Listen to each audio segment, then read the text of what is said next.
Avui coneixerem els treballs arqueològics que es fan a Vila-real. Ens ho conta José Alberla, arqueòleg i director de l'empresa d'arqueologia i difusió del patrimoni de la Plana, Arqueocàs. Últimament, Arqueocàs està treballant en el Museu Etnològic del Termet. En què consisteixen aquests canvis? Bé, en el Museu Etnològic, com sabeu, n'hi ha dues col·leccions diferents. Una és la dedicada a etnologia, evidentment, que és la que li dona nom al museu, que és la dedicada a les ferramentes, a les eines del camp, a la vida dels nostres besavis o dels nostres avis. I després estava la banda de la col·lecció de ceràmica. En realitat, la banda de la col·lecció de ceràmica té 3 sales dedicades a l'evolució de la ceràmica des de l'edat del bronze fins al segle XIX. En realitat, n'hi havia molta més ceràmica i moltes més peces arqueològiques realment dins dels magatzems del museu o en els dipòsits municipals. Aleshores, el que vam fer és intentar canviar aquesta col·lecció de ceràmica per a convertir-la una mica en una col·lecció de ceràmica i arqueologia, és a dir, elaborar un nou discurs museogràfic amb nous textos, noves peces, llevar peces de les parets, tornar a ficar unes altres diferents, renovar tota la col·lecció i al final crear el que quasi se pareix més a un museu arqueològic dins del propi museu etnològic. És a dir, que ara podríem dir que el museu etnològic alberga una col·lecció etnològica i una col·lecció de ceràmica i arqueologia. Quines altres tasques heu realitzat a Vila-real? A Vila-real, bé, és veritat que l'empresa Arqueocàs només porta treballant un parell d'anyets, és una empresa molt jove, però ja hem treballat en algunes iniciatives que estan dedicades sobretot a fer llegible el patrimoni, sobretot per a xiquets i per a ciutadans d'ací de la pròpia Vila-real. Vam fer, per exemple, tallers infantils a l'Espai Jove, l'any passat.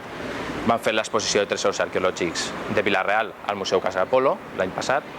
També vam fer totes les visites guiades als escolars, de primària i secundària, a la pròpia exposició de tresors.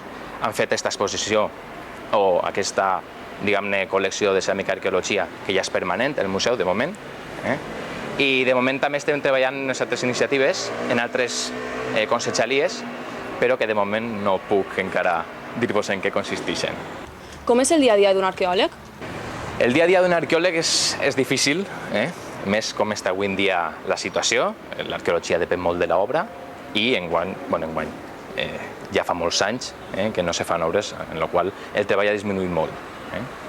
Sí que és veritat que el treball d'arqueòleg se fa en 2 llocs diferents. Un és en camp, en l'obra, on si fa sol té torres de calor, si fa fred té geles i si plou té banyes.